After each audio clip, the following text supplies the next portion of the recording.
Vm2 sine omega t.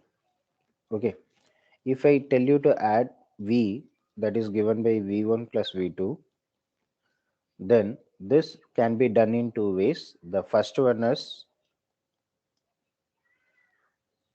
trigonometric based additions, and the second one is graphical addition. Okay, so trigonometric based addition is, you can write it directly, Vm1 sine omega t.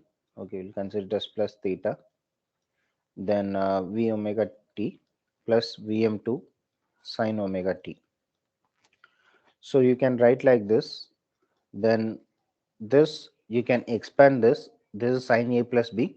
So sine A cos B plus cos A sine B, like that you can expand it. Then accordingly you can add it whichever the common trigonometric functions you have. That is one way of addition. So here we will not be getting the instantaneous value, but you will be getting the final expression. So if you are substituting the value for Vm omega t and theta, you can find the value at any particular time instant. So that is one way of doing. So that is fine. So that is one way of doing. And the second way is the graphical addition. So graphical addition means, suppose if we are having sine omega t here and sine omega t plus theta, let's say that you are getting another waveform something like this. Okay, so if you are having some waveform like this, if I'm asking you to add, what you can do is, at every time instant, at 0 what is the value in both the waveforms, at 30 degree what is the value of the two waveforms, and 60 degree what is the value of two waveforms. So like that you can take the values at different time instants or different angle. You can add both the waveforms at different time instants, so you will be getting a another waveform somewhat like this. Okay, some waveform you will be getting. So now what you are doing is, you are doing graphical addition in this. This is the first method and this is the second method. So when you are having only two waveforms, this is sufficient to use. This method is sufficient to add and it is very easy. Okay, but when with the same case, if you want to do multiplication and division, what happens is, you will be getting Vm sine omega t into Vm2 sine omega t. So this also you can do, again you can do in arithmetic operation, that is fine. So in case if you want to do division, what you can do, like this you will write, but obtaining a final value will not be that much easy when you are going for arithmetic multiplication or division for this kind of things. So that is one thing. And the second thing is, when you are going to have multiple waveforms, so instead of two, if you are having three waveforms or four waveforms in sinusoidal fashion, it is very difficult to even do the addition or subtraction. So when you are having four number of waveforms, it is very difficult to do any arithmetic operations like addition, subtraction, multiplication or division. So when you have such thing, then how it is how we can do the arithmetic operation in a easy manner. Why do we need to do arithmetic operation is, see, suppose if you are having a waveform, suppose if you are having a circuit like this is the series RLC circuit. So here this is the voltage. Okay, let's say this is VR and this is VL and this is VC. So you know that for time being we can say that the total voltage, that is the V, or the source voltage, that is V, is equal to VR plus VL minus VC. Okay, that we will see in elaborate later, but here this total voltage will be equal to the sum of the voltages of various components, because if you just apply KVL, you will be getting something like this. Okay, why minus VC, that we will see later, but but here we need to do the sum of voltages and subtraction of voltages. So addition and subtraction both we need to do. So similarly, you may be having multiple elements in the circuit. When you are having multiple elements in the circuit, if you want to do addition or subtraction or other arithmetic operation, it is very difficult to operate, or it is very difficult to use this Vm sine omega t and Vm2 sine omega t plus theta. Even graphical structure if you use, if you are having multiple waveforms like this, then it will become very difficult to add all the waveforms at any particular instant of time. So when the number of waveforms is keeps on increasing, then it is very difficult to do the basic arithmetic operations also in sinusoidal quantities.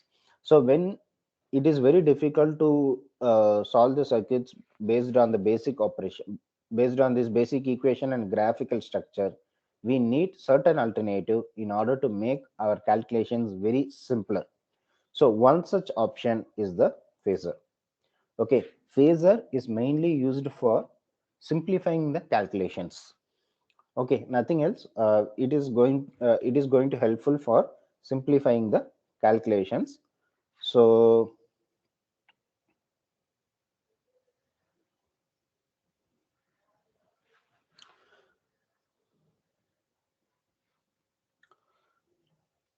suppose you are having two waveforms like this, then what we are going to do is we are going to suppress this sine omega t, and we are going to represent this complete. Let's say you are having a equation like this, then this part, this im1 sine omega t, you are going to replace it as im1 angle theta. So this is a phasor quantity that we will discuss. Then im2, and here this let's consider that this is theta 1 and this is theta 2. So this is theta 2. So theta 1 is 0. So this complete equation we are going to write it like this. This is like in complex, you would have read about polar form. We will be writing this part in the polar form. It will make our calculations very simpler. Okay. So how we are going to do, that's what we are going to discuss. So what we are doing, the complete equation, we are going to represent it in a phasor form. It will make our idea simpler. Okay, it will make our calculation simpler. So the idea is that, suppose if you are having a sinusoidal waveform, if you are having a sinusoidal waveform, this sinusoidal waveform, you are going to represent it as a rotating vector. Okay, so as a simple, you can call that phasor is a rotating vector. Okay, so what we are going to do in phasor is, so this is our starting point. Let's consider that my sinusoidal equation starts here. So I am projecting this point and I am projecting it here. Okay, so this is a vector. This vector is going to rotate in the anti-clockwise direction. The rotation of this vector in the anti-clockwise direction at a frequency of omega, and this is going to rotate in anti-clockwise direction. So for positive rotation, you have to consider the omega in the anti-clockwise direction. So I am having a waveform like this. This is the vector. So this is the initial position because this is at 0. So now what I am doing, this vector is keep on rotating. Okay, so this starts rotating. So at initial, you are getting the value at this point. So your value is 0. So when it comes to this point, so you project this here, it will be coming like this somewhat. So your vector would have moved here. Okay, then at this point, okay, we'll take one intermediate point, it would have projected somewhat here. So this, it will come here. So like this, for the peak, it would have come here. Okay, for the peak, it would have come here. So for 90-degree, it was in 0 at initial position, then it is at 90-degree, it will be at that position. So when it comes to further angles, so it will be still rotating in the anti-clockwise direction. If you project this, it will be coming towards somewhat here. So it will be moving to this part. Okay, what is this? We will see it again. So at 180-degree, now it is at 0. So this is the 0 reference. So it would have moved to the opposite direction. Okay, so then if you project it further, then it would have moved like this here. So like this, for 360-degree, it will be continuously rotating. This is a vector that is rotating for 360-degree. when the waveform completes one full cycle. So in, if you consider like x and y axis, this vector will be starting from 0 degree and it will be taking a complete rotation of 360 degree, and according to the waveform it will be rotating. Okay, if it is at 90 degree it will be coming here, if it is at 180 degree it will be here, if it is at 270 degree it will be here, and it will be changing like it will be moving to 0 degree again. So this is rotating at an angle omega. Okay, so how we are writing here is, how we are writing this is, we are going to represent e per j omega t is equal to cos omega t plus j sin omega t. This of course you know. So in the equation whichever we are writing in terms of sin omega t or cos omega t. In general we are expressing it as sin omega t. There are people they use cos omega t as input. Generally we use sin omega t as input, but there are countries where they use cos omega t as input. Okay, so now this e power j omega t can be written as cos omega t plus sin omega t. So if you see in this x and y axis here, you can represent this cos omega t and sin omega t as a vertical and horizontal component. So if you mention this as sin omega t as vertical component and cos omega t as horizontal Horizontal. component. Am I audible? Yes, sir. So cos Yes, sir. omega t as horizontal component and sin omega t as vertical component. Why I'm writing this sin omega t and the vertical component is, here imaginary term is there. Imaginary term means you are adding 90 degree to it. Okay, so imaginary term represents that adding 90 degree to it. So this is the 90 degree plus value. So I have written j omega t as the vertical component. So if you take the addition, you will be getting some value like this, right?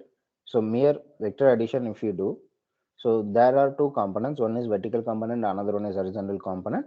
You just add it, both the things, then you will be getting one value like this, right?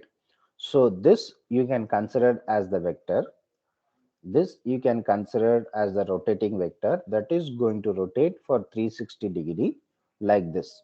Okay, so at the time instant 0 for our sine wave, so here t is 0, right?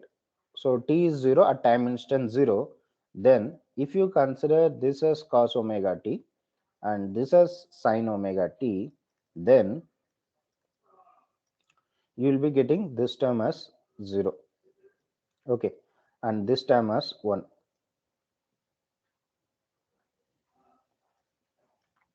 because sin 0, sorry, cos omega t as 1 and sin omega t as 0. So at that time you will be having only horizontal component and you will not be getting the vertical component. So that's why I told that the initial value, the vector will be somewhat here. Okay, then after, because cos 0 is 1 and sin 0 is 0, so your initial vector will be at this location. Okay, so for a sine wave, your initial value will be here. So when the omega t changes, this vector is going to rotate on the anti-clockwise direction. Okay, so at 90 degree, your sine omega t will become 1, then your cos omega t will become 0. So you will be getting the vector here. So for the complete 90 degree, this vector would have moved like this, then it have moved to 90 degree here. Then at 180 degree your vector would have rotated to this. Then at 270 degree your vector would have moved to this position. So at different angle or at a different time instant, this vector, it is going to take a certain position in this complete 360 degree. So this j omega t is behaving like a rotating vector. Okay, so this, if you see as a whole, it is like it is rotating in a circle in fashion. Okay, this magnitude, okay, okay, so assume that it is a circle.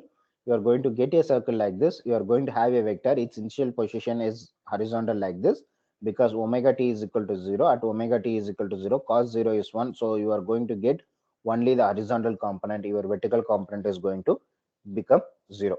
Okay, so at different time instance, you are going to have different omega t value. Then you do the vector addition. If you do the vector addition, you will be getting some vector at some location or at some point of the circle. So how to decide this value? So this value, so this is a vector. I told this is going to rotate at the circle. In a circular fashion, it is going to rotate. So this is going to have a magnitude, right? Because a vector is going to have a magnitude, right? So that magnitude is given by this peak value of the waveform. Okay, so if this waveform value is 10 as peak, then the vector value is 10. So here we are going to say that this vector is going to rotate. So this is called as a phasor. A phasor is a rotating vector. This is going to rotate at an frequency of omega, and it is going to rotate at angular frequency of omega. And here, when the time changes, when the time t changes, this phasor is going to rotate in the anti-clockwise direction. Okay, so if we do like that, what is the advantage we are going to get is we can represent this particular thing as, let's say if you are writing this for im1, so that is this thing. If we are writing, then we can tell it as im1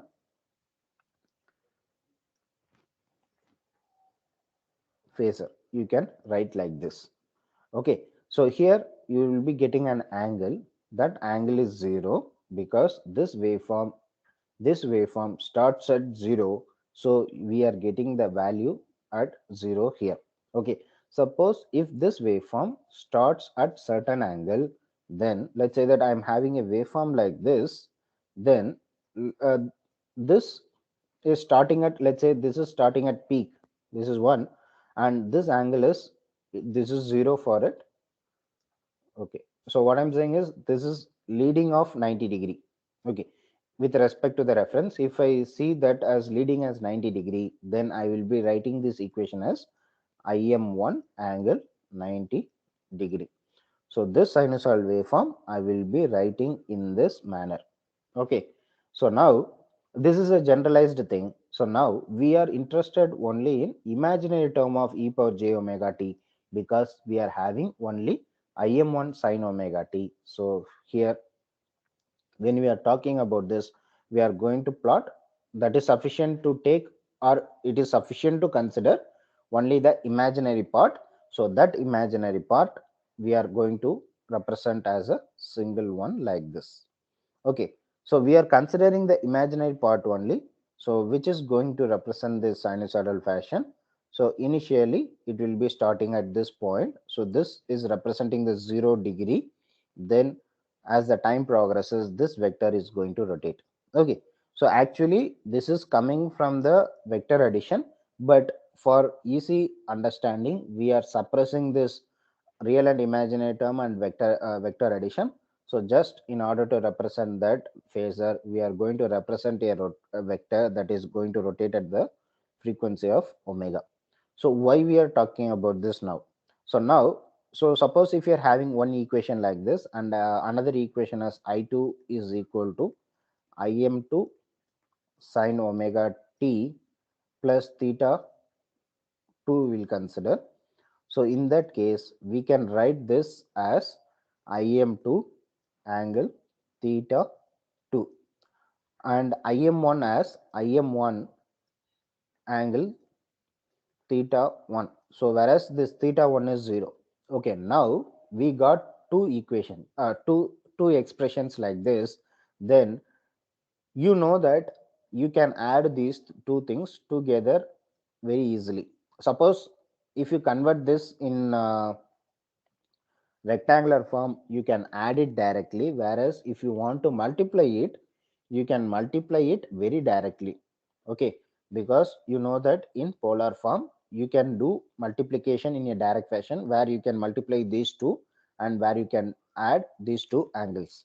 So why we are talking about multiplication and division here is, often you will be using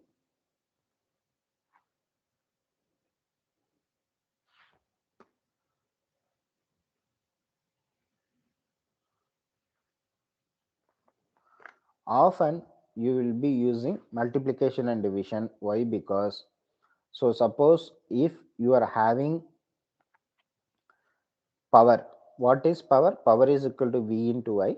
Suppose if your voltage waveform is Vm sin omega t and your current waveform is Vm Im cos Im sin omega t, so there is a requirement for you to multiply these two equations. Okay, so when you are doing multiplication with these two equation, it is difficult to multiply.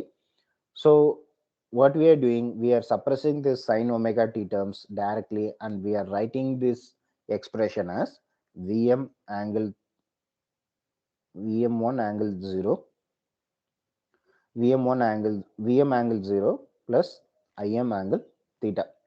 Okay, so now, okay, multiplication. So you can directly multiply this. So your magnitude will be vm into im, and your angle will be 0 plus theta 1, 0 plus theta 1. So this will make our addition, multiplication and division very simpler.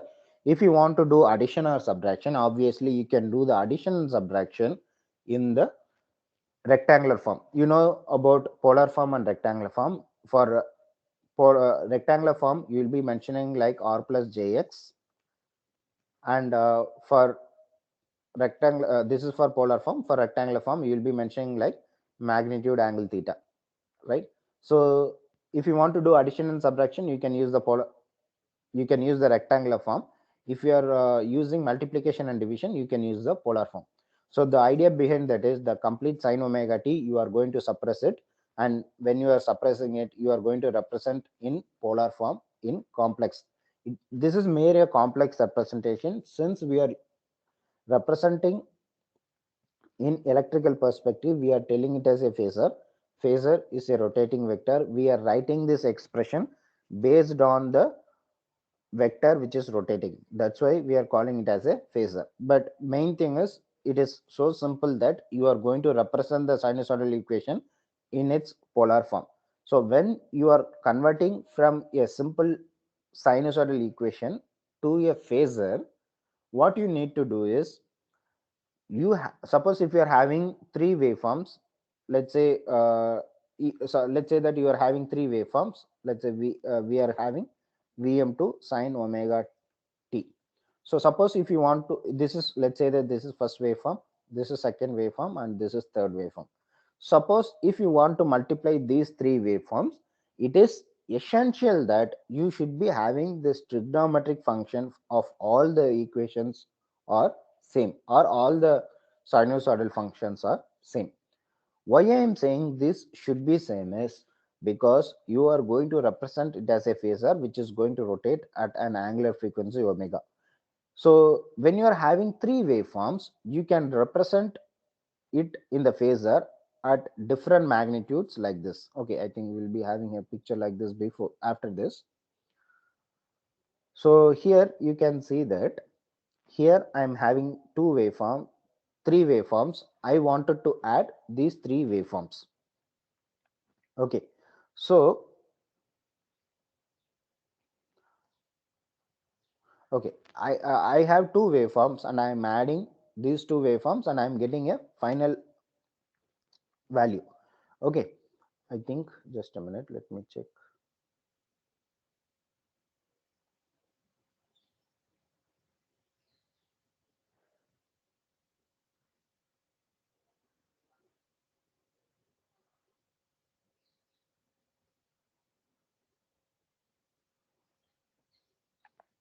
Okay, so I have initial two waveforms, I1 and I2. What I want to do is, I want to do I3. I3 is nothing. I wanted to find I3. I3 is nothing but I1 plus I2. Okay, so when I want to do that, what I am doing here is, my I1 waveform is this sinusoidal waveform. which is starting at 0, and my I2 waveform is this waveform, this this waveform. Okay, this waveform, this is I2. Okay, so what I want to do, I wanted to add these two waveforms and I wanted to obtain this I3. So for finding this, what I'm doing, I'm converting this to phasor representation. So for this waveform, I am having a magnitude. So that magnitude is the first circle. From that, I am drawing the first. Okay, this is not 0. Just a minute. Okay, so my first waveform, this is my first waveform. It is starting at 0. So my first waveform will be represented in the phasor like this. That is IM1. It is given here. And my second waveform, that is this one, that is starting with an angle theta. So that is represented like this. So you can see here that I am having two waveform. Both the waveforms values are different. If both the values are different, whichever is having higher value, that will be having the higher magnitude of this representation, and whichever is having lesser, that will be smaller in magnitude of this phasor. Okay, so now I am having two waveforms. I have represented these two waveforms in phasor. So this is initially at an angle 0. This is IM1 and this is IM2. This IM2 is the magnitude. So that is this IM2, actually it is the peak value. Okay, it is the peak value as of now. So this IM2 value is the overall peak that is going to be mentioned here. Suppose if you are writing I2 is equal to IM2 sine omega t, IM2 sine omega t. So this omega t, so IM2, it's going to be written here. Okay, so now that is the thing. Now your phasor of this second waveform will be drawn like this, and initially at initial it is going to have an value of theta. So suppose if, as I told before, suppose if you are having a waveform like this, then when you are drawing the phasor, the initial value will be at an angle theta. So this is leading, so it will be, let's say this is an angle of theta. So this will be drawn like this, because you have to project this magnitude. When you are projecting this magnitude, it will be coming somewhat like this. Then in the complete circle, it would have projected somewhat like this. So the initial angle is theta. In case if it is lagging, then let's say that I am having a waveform like this, and this difference is theta 1, and if I am projecting this waveform like this, then I will project this to this circle. Then if both are at same magnitude, then my phasor will be like this, and it is an angle theta. Now with respect to the reference 0, this is lagging. Okay, whichever in front in this unit circle, then you can say that this is leading. Then whichever is coming behind, that you can call it as a lagging. So here in this phasor, if you are having a two phasor, you can call that this is the reference. So when this is the reference, this first phasor is going to lead the second phasor, and also you can call that the second phasor is lagging the first phasor. So now why I'm telling you about this is, I had a two waveform, then accordingly I have projected it. So after I projected, I have drawn the phasor. Okay, now I am adding these two waveforms and I obtained the third waveform, that is this. That waveform I am writing as another phasor. It is having a higher magnitude like this, and it is going to have the peak value. You have to project this. You have to project this, and you are going to have the initial value from the reference here. This is theta 3. Okay, so you are having three phases. So this is the initial phasor, that is IM1 at an angle 0, and this is IM2 at an angle theta 1. So this is IM2 at an angle theta 1 from the 0. Then IM3 you are having somewhat like this. It is having an angle of theta 3. Okay, this is theta 2. Now all these three phasors are going to rotate at the angular frequency of omega in the anticlockwise direction.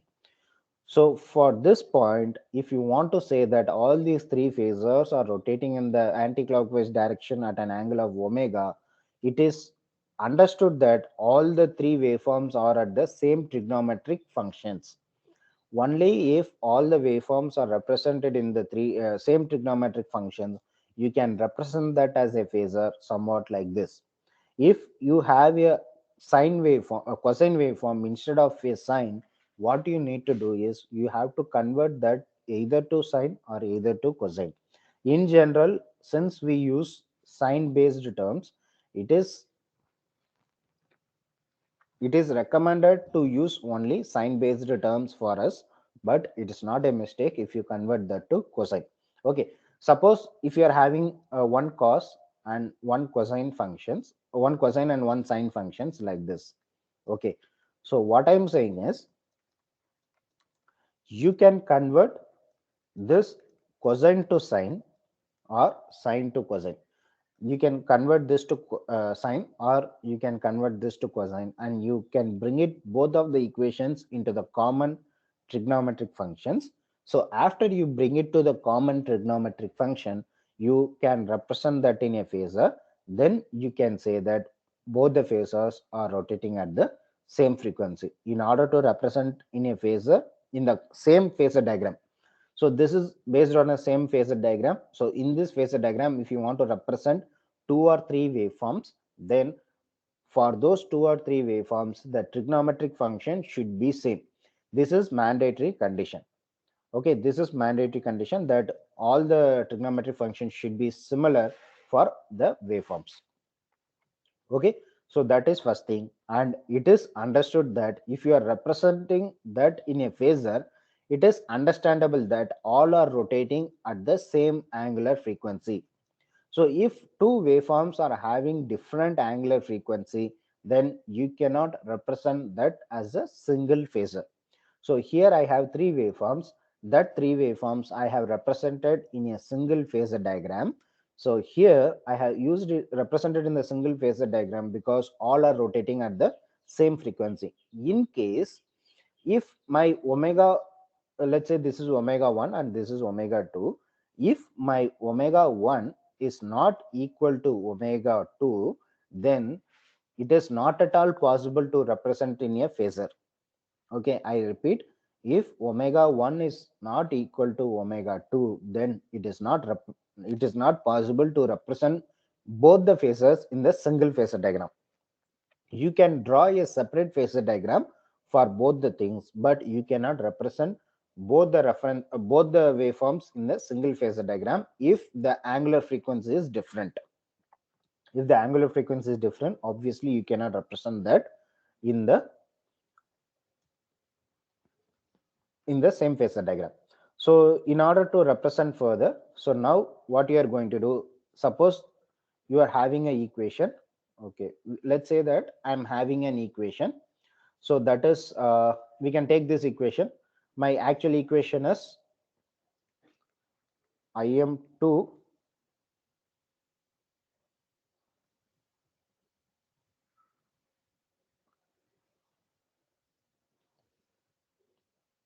just a minute.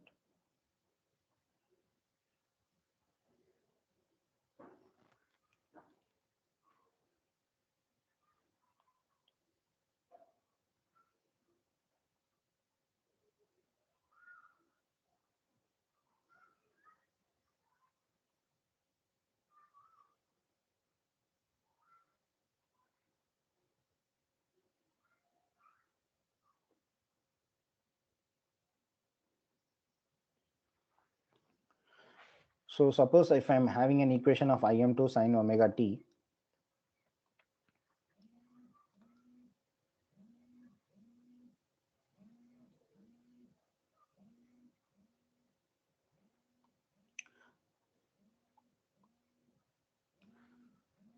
Just a minute, sorry.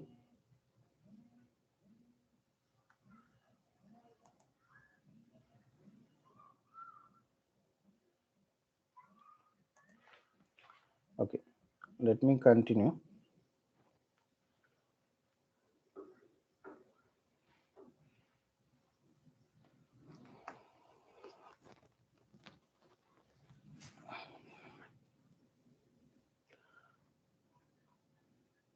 Okay, suppose if I'm having one equation that is Im2 sine omega t.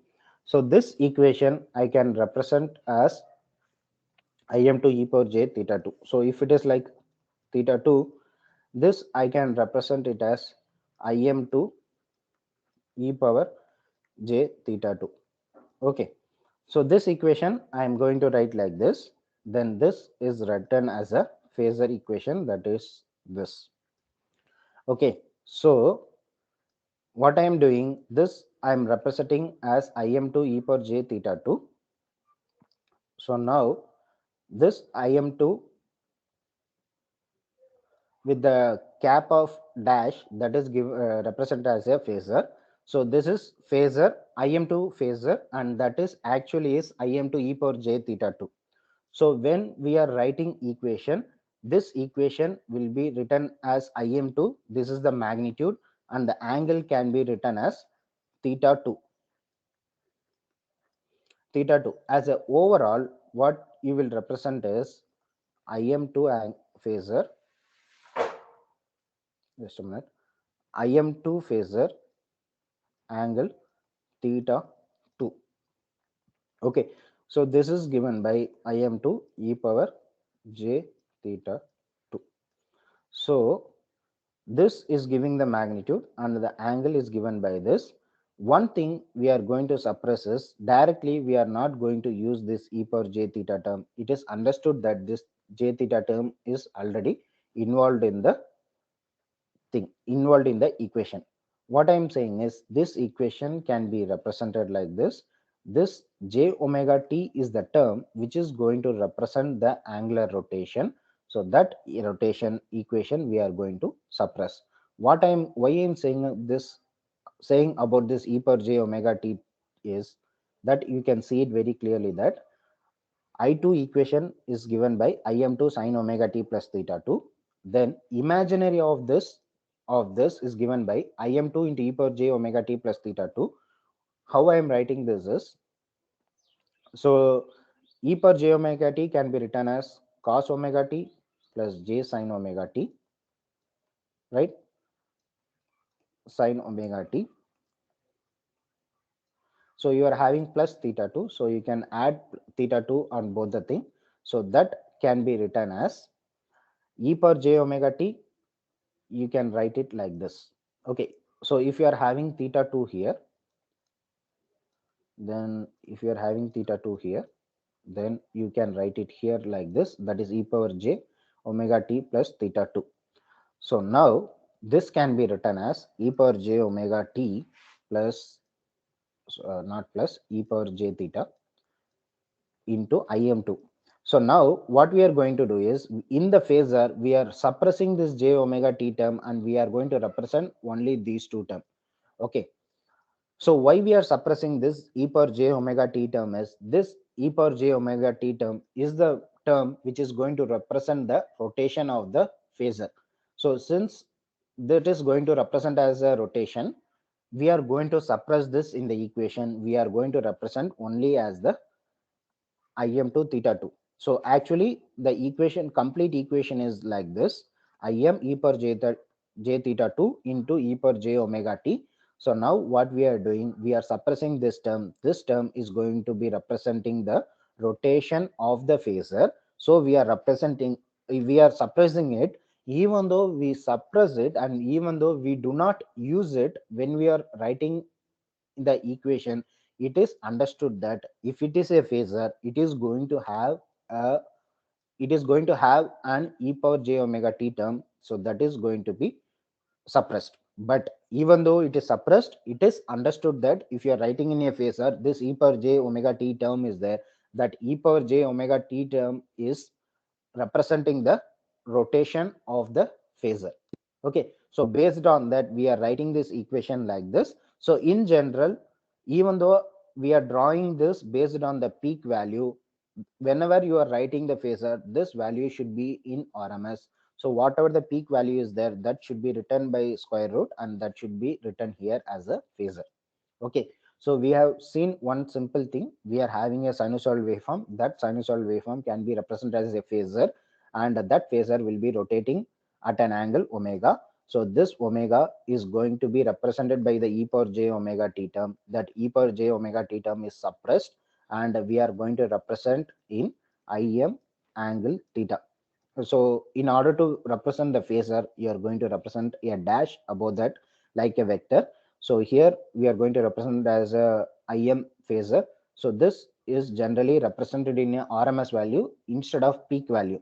Okay, because it is our convention. In order, it is a convention that we always use RMS value rather than peak value. So we will be getting some value that is Im1 angle like this. Then this theta is the initial angle of the waveform. So that is given by sine omega t plus theta. So if there is no sine omega t plus theta, if this term is not there, it will be represented as a 0. So this will make our calculation simpler, and it will be very much easier when we are going to solve circuits in sinusoidal quantities. So in order to have a proper and easier solution and solving procedure easier, we need to go for phasor representation.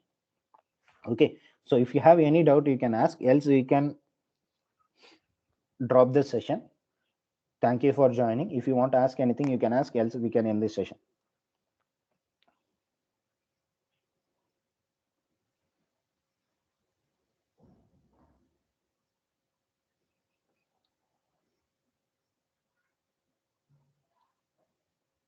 Okay, if you don't have any doubt, you can leave. Thank you, sir. Thank you. Thank you, sir. Thank you, sir. Thank you, sir.